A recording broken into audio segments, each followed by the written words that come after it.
ओम नमो भगवते वासुदेवाय। ओम नमो भगवते वासुदेवाय। ओम नमो भगवते वासुदेवाय। नारायणं नमस्कृत्य नरं चैव नरोत्तमं देवीं सरस्वतीं व्यासं ततो जयम् उदीरयेत्। शृण्वतां स्वकथा कृष्ण पुण्यश्रवणकीर्तन यद्यन्तस्तो यभद्राणि विधुनोति सुयत्स्यताम्। नष्टप्रायेषु भद्रेषु नित्यं भागवत सेवया भगवत्युत्तमश्लोके भक्तिर्भवति नैष्ठिकी। ॐ अज्ञानतिमिरान्धस्य ज्ञानाञ्जनशलाकया चक्षु उन्मीलितं येन तस्मै श्रीगुरुवे नमः। मूकं करोति वाचालं पङ्गुं लङ्घयते गिरिं यत्कृपातमहं वन्दे परमानन्दमाधवं। वाञ्छाकल्पतरुभ्यश्च कृपा सिन्धुभ्य एव च पतितानां पावनेभ्यो वैष्णवेभ्यो नमो नमः। जय श्री कृष्ण चैतन्य प्रभु नित्यानंद श्री अद्वैत गदाधर श्रीवासादि गौर भक्तवृंद। हरे कृष्ण कृष्ण कृष्ण हरे हरे, हरे राम राम राम हरे हरे। हरे कृष्ण कृष्ण कृष्ण हरे हरे, हरे राम राम राम हरे हरे।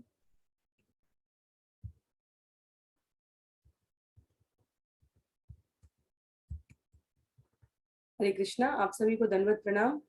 श्रीमद् भागवतम महापुराण सत्रों की इन श्रृंखला में आप सभी का स्वागत है। हम सभी आज 194 सत्र 194 सेशन आरंभ करने जा रहे हैं। स्कंद 3 अध्याय 28 भाग 5 के इस सत्र में अंतर्राष्ट्रीय कृष्ण भावनामृत संघ के संस्थापक आचार्य कृष्ण कृपा मूर्ति श्री श्रीमद एसी भक्तिवेदांत स्वामी श्रील प्रभुपाद के द्वारा लिखे गए सुंदर तात्पर्यों के माध्यम से हम भगवान कपिल के द्वारा माता देवहूति के माध्यम से प्राणी मात्र को जो भक्ति साधना के लिए आवश्यक उपदेश है उसका श्रवण और पठन इस अध्याय में कर रहे हैं।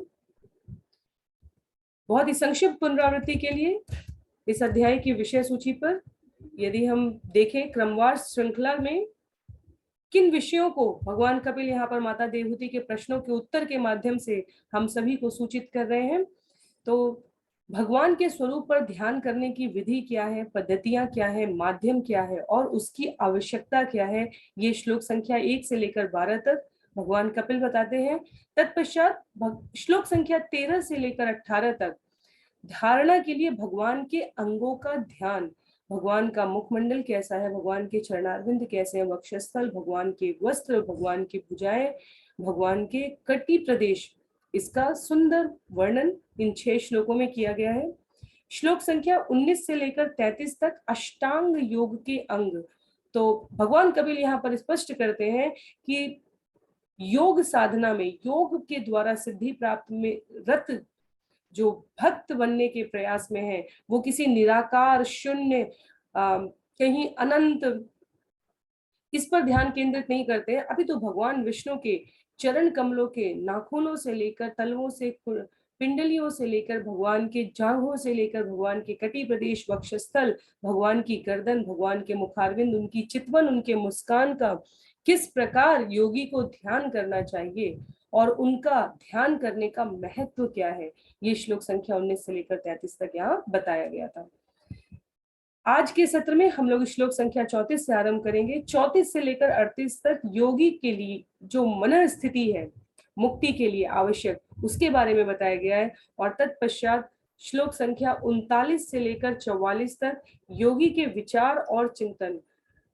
इस अध्याय की बहुत सारी पंक्तियां, बहुत सारे विषय और बहुत सारे उद्धरण जो भगवान कपिल यहाँ पर माता देवहूति के माध्यम से हमें प्राणी मात्र के कल्याण के लिए सूचित कर रहे हैं, वो भगवत गीता में भगवान कृष्ण द्वारा अर्जुन को कुरुक्षेत्र की रणभूमि पर जो उपदेश दिए गए हैं उससे मिलते जुलते हैं। ये इस बात की प्रामाणिकता को सिद्ध करते हैं कि शास्त्र एक मत है, भक्ति योग की सर्वोच्चता समस्त शास्त्रों में विद्वत जन द्वारा प्रतिपादित की गई है। और जब हम कुशल आचार्यों के, सिद्धहस्त आचार्यों के मार्गदर्शन में इनका श्रवण करते हैं, पठन करते हैं, तो इसकी हमारे जीवन में आवश्यकता और महत्ता वो स्थापित होती है। तो यहाँ पर हम अंतर्राष्ट्रीय कृष्ण भावनामृत संघ के संस्थापक आचार्य कृष्ण कृपा मूर्ति श्री श्रीमद एसी भक्ति वेदांत स्वामी श्रील प्रभुपाद के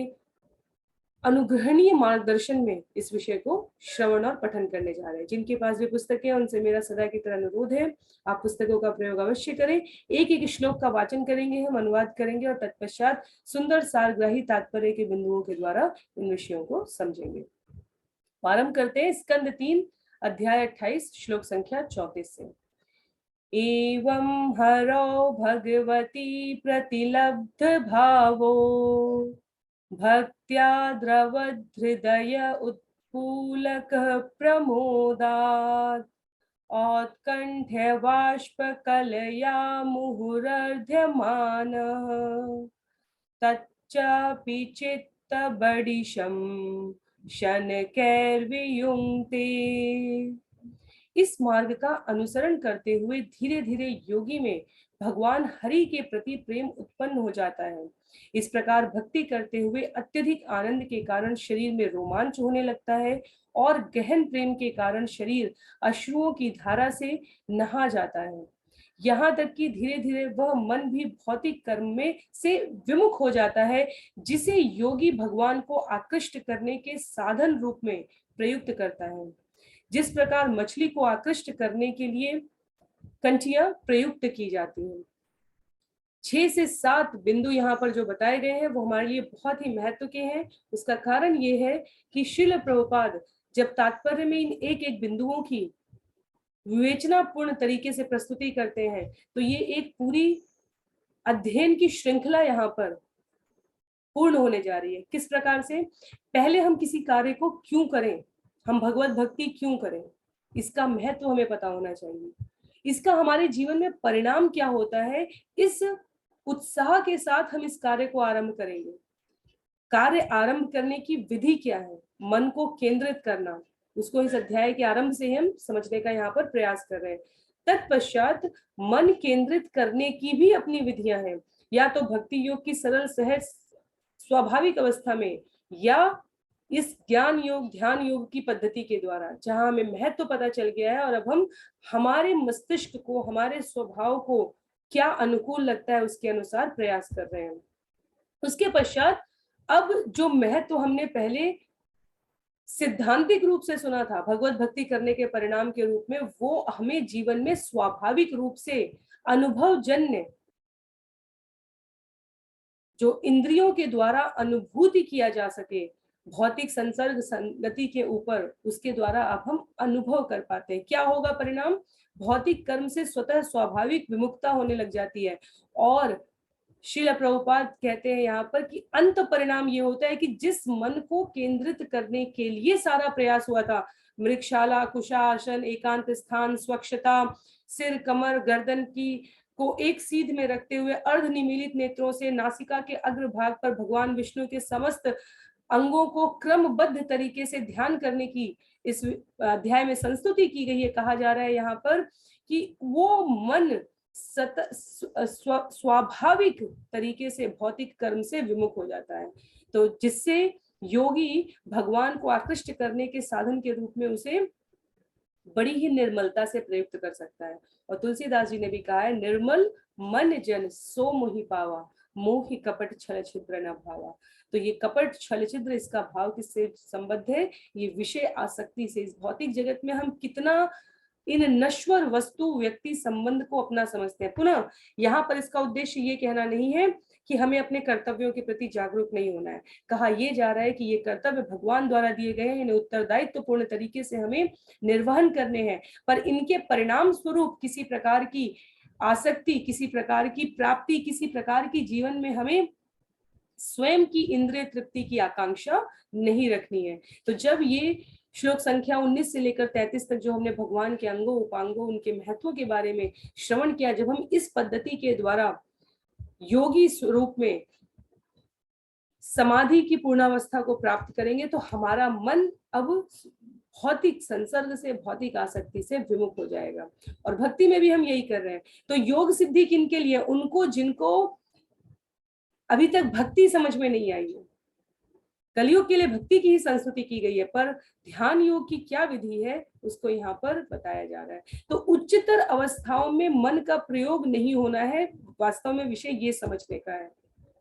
मन एक इंस्ट्रूमेंट की तरह, एक यंत्र की तरह, हम जो अध्याय 6 श्लोक संख्या 6 भगवत गीता, भगवान श्री कृष्ण अर्जुन से कहते हैं हमें शत्रु और मित्र दोनों है, तो हमें उसको किस प्रकार मित्र रूप में प्रयोग करना है, वो यहाँ पर इस स्तर पर पहुंचने के पश्चात योगी उस अवस्था को प्राप्त करने में सक्षम हो जाता है। श्रील प्रभुपाद कहते हैं ब्रह्म संहिता में स्पष्ट रूप से कहा गया है मनुष्य को 24 घंटे भगवान की सेवा में लगे रहना चाहिए।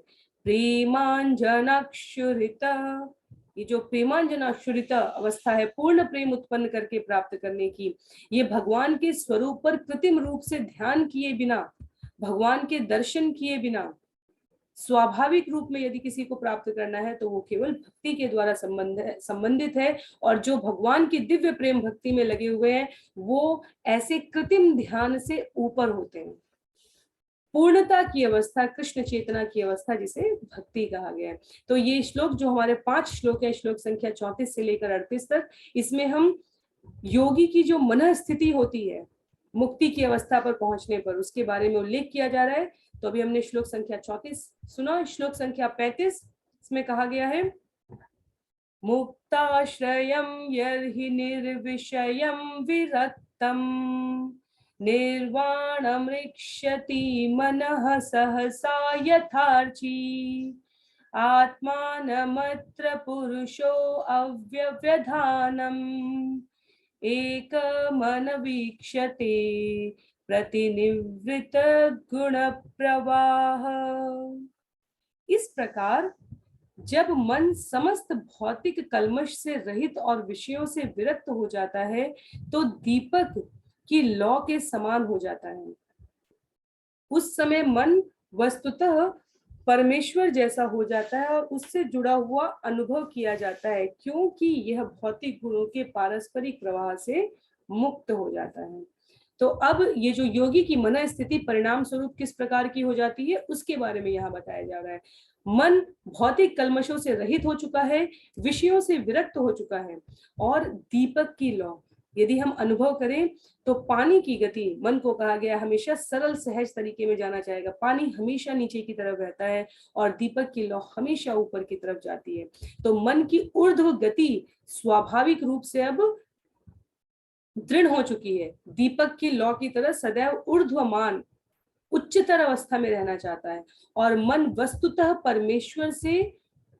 परमेश्वर जैसा हो जाता है, परमेश्वर से जुड़े रहना चाहता है, भौतिक गुणों के पारस्परिक प्रवाह से मुक्त हो जाता है। तो एक योगी की अवस्था में योगी सदा सर्वदा भगवान की सेवा के अतिरिक्त किसी अन्य विचार से आप्लावित ही नहीं रहता। वो भगवान की इच्छाओं के साथ साथ मन के चलने की अवस्था को प्राप्त कर लेता है, जिसे वास्तव में निर्वाण कहा जाता है। तो कई बार 2 प्रकार के लोग होते हैं। एक जो आलस्य, प्रमाद, तंद्रा, निद्रा, तमोगुण के प्रभाव में कहते हैं जैसी भगवान की इच्छा, और वो अपने जीवन में उत्तरदायित्व युक्त कर्मों को निरासक्त भाव से करने के लिए उद्यत नहीं होते। दूसरे वो जो अपने जीवन के हर क्षण के कण को भगवद आज्ञा समझते हुए जागृत, सक्रिय और प्रबोधन युक्त अवस्था में कर्मशील बने रहते हैं। बाह्य रूप में लग सकता है कि वो इस भौतिक जगत के कार्यों में अनुरक्त है, पर वास्तव में उनकी जो मन स्थिति होती है वो भौतिक जगत के कार्यों से ऊपर भगवान की प्रसन्नता के लिए निरत सतत कार्य में लगी होती है। और तब जो साधारण जनमानस होता है वो इस बात पर आश्चर्य करता है कि ये इतने कार्य भगवत भक्ति के भौतिक जिम्मेदारियों उत्तरदायित्वों के साथ कैसे कर लेते हैं, तो उसका सरल सा उत्तर ये होता है कि वो अपने मन को सदा सर्वदा भगवान से जुड़ा हुआ अनुभव करते हैं, जिसे तादात्म्य कहते हैं। जैसे अर्जुन भगवत गीता के श्लोक सुनने के पश्चात अपने मन को कृष्ण की इच्छा अनुकूल बना लिया। सदा सर्वदा भगवान का स्मरण करने से भगवान हमसे क्या करवाना चाहते हैं ये हमारे मन में बिल्कुल पारदर्शी स्तर पर स्पष्ट होता है, ऐसा आचार्यों का अनुभव है। तो इसलिए ये उपदेश नहीं है, ये जीवन का विज्ञान है। इस इन सत्रों को, इन श्लोकों को, इन तात्पर्यों को, अनुवाद को पढ़ने और श्रवण करने के पश्चात हमारे जीवन का क्रम ऐसा होना चाहिए कि हम जीवन के सुख दुख की अवस्था में स्वयं को व्यवहार जन्य तरीके से कैसे विचलित ना करते हुए स्नेहपूर्ण तरीके से भगवान के साथ संबद्ध रहते हुए ये जीवन यापन कर सके, इसका ज्ञान हमें इस श्लोक में मिलना चाहिए। भगवत गीता सुनने के पश्चात अर्जुन जहां पर महाभारत समाप्त होती है और ये श्रीमद् भागवतम आरंभ हो रही है, उसके पश्चात स्कंद 1 में यदि हमें स्मरण हो, अध्याय 11, 12, 13, जब अर्जुन द्वारका से लौट रहे युधिष्ठिर को कई सारे अनेकों प्रकार के अपशगुन मिलते हैं और अर्जुन जब द्वारका की स्थिति का वर्णन करते हैं, उसके पश्चात वहां वर्णन आता है कि अर्जुन भगवान ने जो उन्हें उपदेश दिया था उसको स्मरण करते हुए अपने मन को साध पाते हैं। तो ये कृष्ण की इच्छा अनुकूल अपने मन को बनाना, इसे कहा जाता है। जब भगवत प्रेम में मन पूर्णतया शुद्ध हो जाता है तो ये मन, श्रील प्रभुपाद कहते हैं, भगवान का हो जाता है। तब मन कोई पृथक कार्य नहीं करता, भगवान की इच्छा पूर्ति के लिए प्रेरणा रूप में कार्य करता रहता है। इस प्रकार की जो आत्मा का व्यवहार है वो व्यष्टि मुक्त आत्मा है, और इस प्रकार की जो मन स्थिति है वो निर्वाण मुक्ति है। ऐसी अवस्था में मन भौतिक इच्छा से पूरी तरह मुक्त हो जाता है। तो योगी का जो मन है वो पूरी तरह से भौतिक इच्छा से मुक्त है। इतना भगवान का सतत स्मरण होना चाहिए जीवन में, हर कार्यकलाप में, स्थिति में, परिस्थिति में भगवान की इच्छा का दर्शन होने लग जाना चाहिए कि अतिरिक्त कुछ कार्य करने की आवश्यकता ही ना रहे, जो कुछ भी हो भगवत प्रसन्नता के लिए जीवन में संचालित हो रही हो। तत्पश्चात श्लोक संख्या 36 में सो अप्येतया चरमया मनसो निवृत्त्या तस्मिन् महिम्न वसितः सुख दुःख बाहो हेतुत्वमप्यसति कर्तरि दुःखयोर्यत् स्वात्मन् विधत्त उपलब्ध परात्मकाष्ठः। इस प्रकार उच्चतम दिव्य अवस्था में स्थित मन समस्त कर्म फलों से निवृत्त होकर अपनी महिमा में स्थित हो जाता है, जो सुख तथा दुख के सारे भौतिक बोध से परे है। उस समय योगी को परमेश्वर के साथ अपने संबंध का बोध होता है। उसे पता चलता है कि सुख तथा दुख तथा उनकी अंतः क्रियाएं, जिन्हें वह अपने कारण समझता था, वास्तव में अविद्या जनित अहंकार के कारण थी। तो अभी तक जब तक जीवन में भगवान के साथ स्मृति नहीं हुई है, जब तक भगवान के साथ हमारे सरल स्वाभाविक संबंध की विस्मृति है, तब तक जीवन में जो कुछ भी हमारे साथ घटित होता है उसके कर्ता कारण कारक परिणाम स्वरूप हम स्वयं को समझते हैं। और यहाँ पर श्रील प्रभुपाद अपने तात्पर्य में स्पष्ट करते हैं कि ये अविद्या जनित अहंकार के कारण है। जब हमने विराट रूप की विशद व्याख्या स्वयं ब्रह्मा जी के मुखारविंद से ब्रह्मा और नारद के संवाद में सुनी, तो वहां पर जब सृष्टि का, इस भौतिक जगत का आरंभ ही हुआ, इन 14 लोगों की सृष्टि के समय कहा गया कि अहंकार भी 3 प्रकार के होते हैं, सतोगुण वाला अहंकार, रजोगुण वाला अहंकार और तमोगुण वाला अहंकार। इस जगत में होने वाले समस्त कार्यों के केंद्र में स्वयं को समझना, ये अविद्या जनित अहंकार है और ये भगवान के साथ अपने संबंध की विस्मृति के परिणाम स्वरूप होता है। तो श्रील प्रभुपाद कहते हैं कि योग अभ्यास के द्वारा मनुष्य अपने को परमेश्वर से स्वतंत्र समझने का जो अज्ञान है उसको दूर कर सकता है। जो शाश्वत संबंध है वास्तविक मनुष्य का भगवान के साथ, उसकी यहाँ पर अब अनुभूति हो जाती है।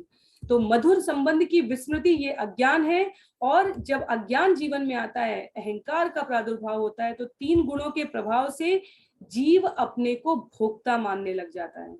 जब भक्त का मन शुद्ध हो जाता है तो वह समझने लगता है कि अपने मन को परमेश्वर की इच्छाओं के अनुसार चलना है, और योगी के रूप में इस क्रिया का, इस विधि का, इस पद्धति का पालन करने के पश्चात जीव उस अवस्था को प्राप्त कर सकता है।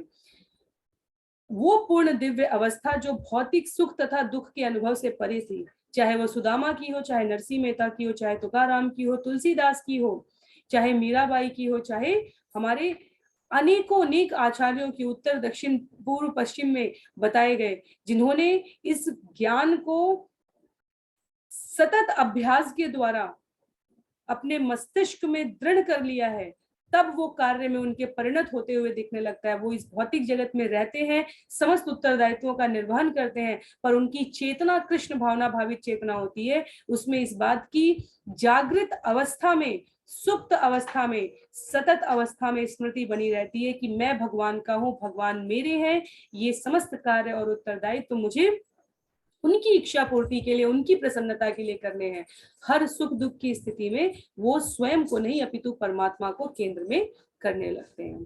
तो इसलिए श्रील प्रभुपाद ने अंतिम कुछ पंक्तियों में लिखा है, परमेश्वर में सुख ही सुख है, और जब जीव परमेश्वर के सुख में अपना सुख मानने लग जाता है तो वो तादात्म्य में स्थापित कर लेता है।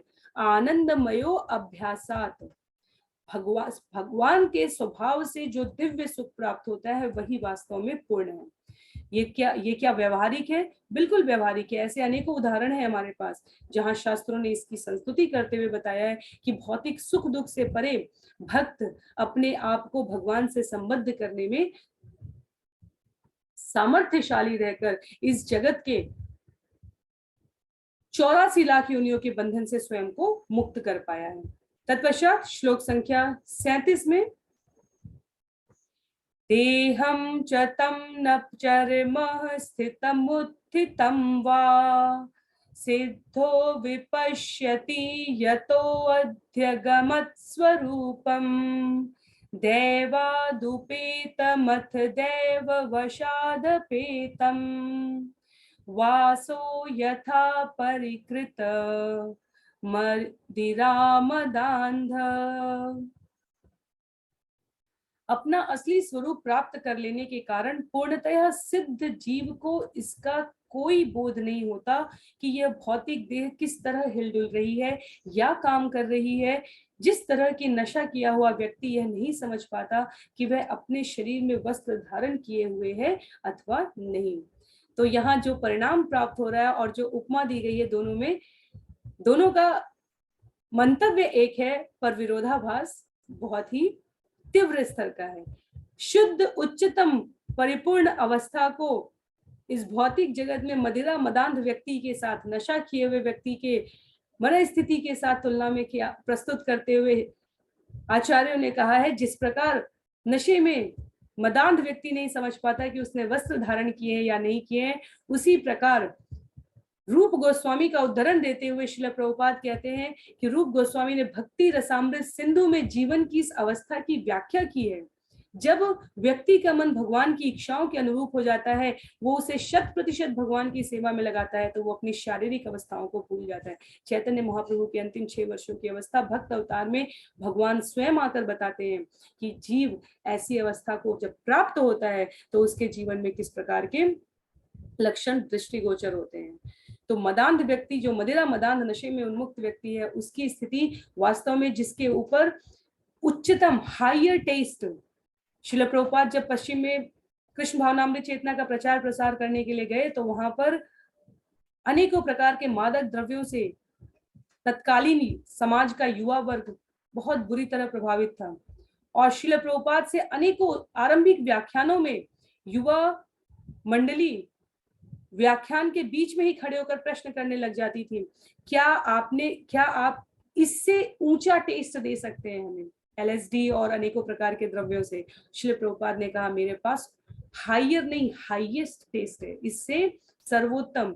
और जब श्री प्रभुपाद पहली बार अपने 20-25 भक्तों के साथ भारत आए थे, तब उन्होंने यही कहा था कि ये भक्ति भावना में, कृष्ण चेतना में हमसे आपसे ज्यादा दृढ़ है, क्योंकि इन्होंने प्रामाणिक स्तर पर विषयासक्ति, नशे में भौतिक जो नशा है उससे अपने आप को मुक्त करने का प्रयास कर इस हरिनाम को जो स्वाद है उसका रसास्वादन किया है।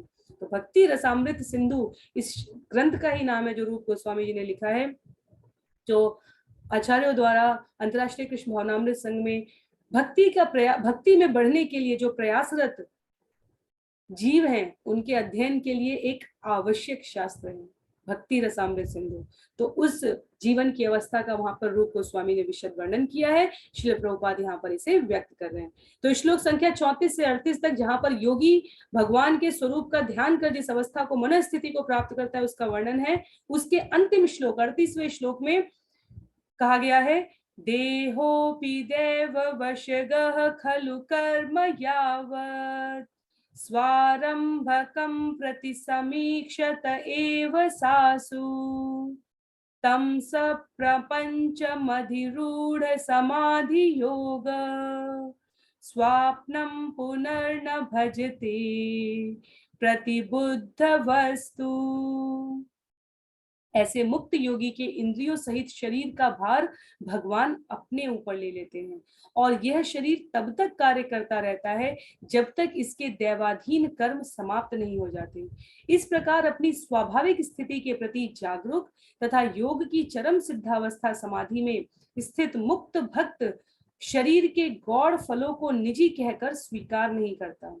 इस प्रकार वह अपने शारीरिक कार्यकलापों को स्वप्न में संपन्न कार्यकलाप सदृश मानता है। योग क्षेम वहाम्यम, भगवान कहता है जो भक्त अपने आप कहते हैं जो भक्त अपने आप को पूर्णतया मुझे समर्पित करते हैं उनके उत्तरदायित्व का वहन, उनके जीवन का संचालन, उनके जीवन की स्थिति का भार वहन करना मेरी जिम्मेदारी हो जाती है। और यहाँ पर पुनः भगवान कपिल अपने आदेश के द्वारा इसकी पुष्टि कर रहे हैं। भगवान कहते हैं कपिल मुनि यहाँ पर, ऐसे मुक्त योगी के इंद्रियों सहित शरीर का भार भगवान अपने ऊपर ले लेते हैं। कैसे जीवों का? जो अपने जीवन की प्रत्येक गतिविधि में, जीवन के हर क्षण के कण कण में भगवद अनुभूति को अनुभव करते हैं, जो समझते हैं ये जीवन भगवान द्वारा दिए गए कार्यों की पूर्ति के लिए है, जो अपने सुख दुख से ऊपर भगवद इच्छा को सर्वोपरि मानते हैं, जो अपनी हर सांस प्रति श्वास में भगवान का अनुभव करते हैं, जिनको पता है कर्ता कारक कारण और इसका परिणाम, साधन साधक और साध्य। भगवद गीता में भगवान कृष्ण अर्जुन को कहते हैं तीनों मैं ही हूँ। करने वाला कौन है? भगवान। करवाने वाला कौन है? भगवान। इन कर्मों के परिणाम को भोगने वाला कौन है? भगवान। हम कौन है? भगवान की इच्छा से निर्मित यंत्र हैं, निमित्त मात्र हैं, अपने हृदय की मन की शुद्धि करके पुनः भगवत धाम में जाने के लिए इस जीवन की गतिविधियों को संचालित करें। इसी में जीवन की चरमोत्कृत परिणति है। कहने का भाव यह है कि ऐसी स्वाभाविक स्थिति के प्रति हमें जागरूक रहना है। जब प्रहलाद महाराज को भगवान ने दर्शन दिए, खंबे में से निकल के नरसिंह भगवान ने हिरण्यकशिपु के वध के पश्चात वरदान मांगने के लिए कहा, तो प्रहलाद महाराज ने कहा, मांगना मांगना कह के आप मुझे और अपने संबंध को लेन देन का व्यापारिक संबंध ना बनाइए। मैंने नाम जप किया है अपनी आंतरिक प्रसन्नता के लिए, आपके साथ अपने आप को संबंध बनाए रखने के लिए, उसके परिणाम स्वरूप मुझे वरदान देकर मुझे मंगता मत कीजिए। तो भक्त आचार्यों का भाव है कि प्रहलाद महाराज भक्तों को बता रहे हैं कि भगवान तो सदैव देने के लिए उत्सुक रहते हैं। जब जीव भौतिक समृद्धि मांगता है तब भी देते हैं, जब आत्मिक उन्नति मांगता है तब भी देते हैं। ये तो जीवों पर निर्भर करता है वो वास्तव में क्या लेना चाहते हैं। राजा के सामने खड़े होकर एक बोरा अनाज मांगना बहुत बड़ी बुद्धिमत्ता नहीं है। राजा के सामने जागीर मांगना भी बहुत बड़ी बुद्धिमत्ता नहीं है। यदि राजा प्रसन्न है तो वो जीवन में सभी प्रकार के साधनों की उपलब्धि स्वतः करवा देगा। तो इस जगत के नियंता, संचालक, पालन करता, सृजन, संहार करता भगवान यदि प्रसन्न है, यदि हम कार्य जीवन में उनकी प्रसन्नता के लिए कर रहे हैं, तो फिर कुछ अतिरिक्त मानने की आवश्यकता ही नहीं है। और भगवान जो किसी का ऋण अपने ऊपर नहीं रखते, वो भक्तों के ऋण को धारण करते हैं, जिससे वो सदैव भक्तों के साथ अपने आप को व्यवहार लीला रूप में संबद्ध कर सके। एक बार श्रील प्रभुपाद से किसी ने पूछा कि क्या भगवान से बड़ा हुआ जा सकता है? क्या भगवान से बड़े होने की किसी की स्थिति है? श्रील प्रभुपाद ने कहा, भौतिक जगत के संदर्भ में कभी नहीं हो सकती, लेकिन हाँ, नंद बाबा मैया यशोदा जैसा व्यवहार करके जीव भगवान से भी बड़ा हो सकता है। जो स्वयं काल है, जो समस्त प्रकार के भय की उत्पत्ति करने वाले और सभी प्रकार के भय से मुक्ति प्रदान करने वाले हैं, वो मैया यशोदा के सामने भी रुदंतम मुहुर नेत्र, रोते हुए भयभीत कांपते गात्र अंगों के साथ खड़े हैं। तो ये भक्त का विशुद्ध प्रेम है और जीवन के कार्यों द्वारा उस स्तर तक पहुंचने का हमारा प्रयास रहना चाहिए। तो स्वाभाविक स्थिति के प्रति जागरूक, प्रहलाद महाराज वरदान नहीं मांगे, प्रहलाद महाराज को भगवान ने स्वयं वरदान दिया और उसके पश्चात प्रहलाद महाराज तुरंत इस धराधाम को छोड़कर नहीं चले गए। उन्होंने इसी जगत में कई हजार वर्षों तक शासन किया, जो इस श्लोक की दूसरी पंक्ति है। जब तक यह शरीर कार्य करता रहता है तब तक इसके दैवाधीन कर्म समाप्त नहीं होते। अर्थात कहने का भाव है कि स्वाभाविक स्थिति के प्रति जागरूक रहते हुए मुक्त भक्त शरीर के गौण फलों को निजी अपना कहकर स्वीकार नहीं करता है, वो भगवान को समर्पित करके रहता है और इस प्रकार वह अपने शारीरिक कार्यकलापों को स्वप्न में संपन्न कार्य कलाप सदृश समझता है। वो समझता है कि ये भौतिक जगत में जिसने जन्म लिया है उसकी मृत्यु होगी, मृत्यु के पश्चात यदि उसने अपने आप को भगवान से संबद्ध नहीं किया है तो फिर इसी जगत में कूकर, शूकर, थलचर, नभचर, स्थलचर किसी भी प्रकार की योनि में पुनः आना पड़ेगा। तो विगत कर्मों के सातत्य रूप में मानने से यदि हम अपने आप को मुक्त करना चाहते हैं, इस शरीर के जुड़े हुए संबंधों को नश्वर, परिणाम जो मिलेगा हमें वो शाश्वत है, शरीर नश्वत है, अशाश्वतम दुखालय में। इस शरीर से हम जो कर्म कर रहे हैं उसका जो परिणाम है वो शाश्वत है, शरीर नश्वर है। वो कर्म क्यों शाश्वत, का परिणाम क्यों शाश्वत है? क्योंकि हम वास्तव में शाश्वत है, ये शरीर हम नहीं है। इस शरीर के भीतर स्थित आत्मा जो परमात्मा का अंश है, पानी की एक बूंद में महासागर के सारे गुण हैं, वो हम हैं। तो इसलिए शरीर के द्वारा किए गए कर्मों के परिणाम के रूप में हमें निश्चित रूप से भोगने के लिए पुनः शरीर प्राप्त करना पड़ेगा, यदि वो परिणाम हमने भगवान को समर्पित नहीं किए। इस जगत में हर व्यक्ति यक्ष और युधिष्ठिर के संवाद में कहता है, क्योंकि यहाँ पर ये विषय समझना आवश्यक है, इसलिए ये उल्लेख भी आवश्यक है। जब यक्ष ने पूछा है, महाभारत में प्रसंग आता है कि इस जगत का सबसे बड़ा आश्चर्य क्या है, तो महाराज युधिष्ठिर ने कहा, प्रतिदिन प्रत्येक व्यक्ति देख रहा है कि ये जीवन नष्ट हो रहा है, प्रतिक्षण घट रहा है और एक दिन समाप्त होने वाला है, तो भी औसत बुद्धिमत्ता का व्यक्ति अपने जीवन के संपूर्ण कार्यकलापों को अपने केवल और केवल रोजमर्रा के जीवन में व्यतीत कर रहा है। जो बुद्धिमान व्यक्ति होता है वो इस जीवन के प्रबंधन में अपने आप को समय व्यतीत करना आवश्यक समझता है। जो परम बुद्धिमान होता है वो इस जीवन के बाद के जीवन में क्या आवश्यक प्रबंधन करना है उसके प्रति सतत जागरूक रहता है। तो यक्ष के उत्तर में महाराज युधिष्ठिर ने कहा था कि प्रतिक्षण अनेकों व्यक्ति समाप्त हो रहे हैं, शरीर विघटन हो रहा है, पर तब भी हर जीवित व्यक्ति को लगता है कि वो सदा सर्वदा इस धराधाम पर रहने के लिए आया है और वो इतने बहुमूल्य शरीर का और समय का प्रयोग केवल और केवल भौतिक साधन जुटाने और उसका उपभोग करने में व्यतीत कर देता है। मुझे यही सबसे बड़ा आश्चर्य लगता है कि हर मरते हुए व्यक्ति को देखकर जागता प्राणी ये क्यों नहीं सोच पाता कि उसका जीवन भी एक दिन समाप्त होने वाला है। ना इस शरीर पर एक वस्त्र, एक साज सज्जा के सामान के साथ प्राणी आया है और ना ये जीवन समाप्त होने के पश्चात एक भी साज सज्जा के सामान के साथ वो दूसरे लोक में, दूसरे शरीर में गमन कर पाएगा। तब भी जीवन का अधिकांश समय केवल इस शरीर की साज सज्जा को नियंत्रित करने में, व्यवस्थित करने में व्यतीत कर देता है। ये जीवन का अज्ञान है। तो ज्ञान क्या है? ज्ञान वो है जो भगवान ने आचार्यों के माध्यम से व्यवहार रूप में प्रस्तुत किया है और जब जीव उसका पालन करता है तो वो विज्ञान बन जाता है। जीवन का प्रत्येक क्षण, प्रत्येक कार्य भगवान की संतृप्ति के लिए होना चाहिए और भगवान की संतृप्ति के लिए हो रहा है कि नहीं, इसके लिए आचार्यों ने उद्घोष किया है, हरे नाम हरे नाम हरे नामेव केवलम कलौ नास्ते व नास्ते व नास्ते गतिरन्यथा। हरिनाम के सतत जाप करने से ये जीवा अंतःकरण की कलुषता से शरीर को मुक्त करती है, आत्मा को भगवान से संबद्ध करती है। हर कार्य में कर्म की प्रधानता को समझते हुए, स्थूल और सूक्ष्म शरीर के अंतर को समझते हुए, मन बुद्धि अहंकार से कल्मश युक्त इस चेतना को पुनः शाश्वतता से जोड़ते हुए अपनी पहचान जब जीव विकसित कर लेता है तो वो शरीर से संबंधित सारे कार्यकलाप से उस प्रकार अपने आप को मुक्त रखता है जैसे वो स्वप्न देख रहा हो। तो ये जो स्वाभाविक स्थिति है जिसमें देहात्म बुद्धि को जीव स्वीकार नहीं करता, वो योग सिद्धि है। भक्ति योग, ज्ञान योग, ध्यान योग की चरम परिणति यही है। और भगवत गीता के अनुसार ध्यान योग, ज्ञान योग, कर्म योग, ये जब तक भक्ति योग के स्तर तक नहीं पहुंचते तब तक ये पूर्ण नहीं है। तो श्लोक संख्या 34 से लेकर 38 तक हम इस विषय को यहाँ पर आज इस सत्र में समझ पाए हैं। श्लोक संख्या 39 से लेकर 44 तक जिसका विषय है योगी के विचार और चिंतन कैसे होते हैं, उसे हम अगले सत्र में समझने का प्रयास करेंगे। बहुत ही व्यवहारिक और सुंदर अध्याय है ये। यहाँ भगवान का स्वरूप का दर्शन है, यहाँ क्यों स्वरूप का दर्शन पर ध्यान रखना आवश्यक है वो बताया गया है। यहाँ इस अभ्यास के पश्चात हमारे जीवन में कैसा परिवर्तन होना चाहिए, हमारी मनस्थिति कैसी होनी चाहिए, हमारा व्यवहार कैसा होना चाहिए, ये बताया गया है।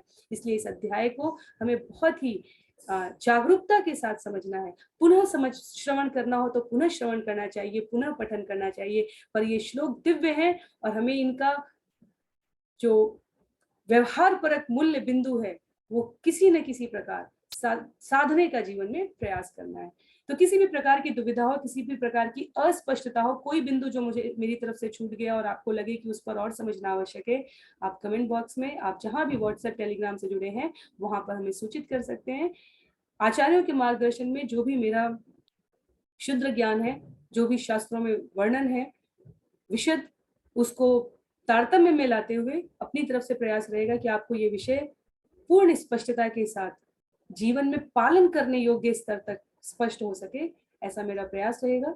आज के सत्र को यहीं पर समाप्त करते हैं। श्रील प्रभुपाद की जय, श्रील गुरुदेव की जय, अनंत कोटि वैष्णव वृंद की जय, श्रीमद् भागवतम महापुराण की जय। हरे कृष्ण।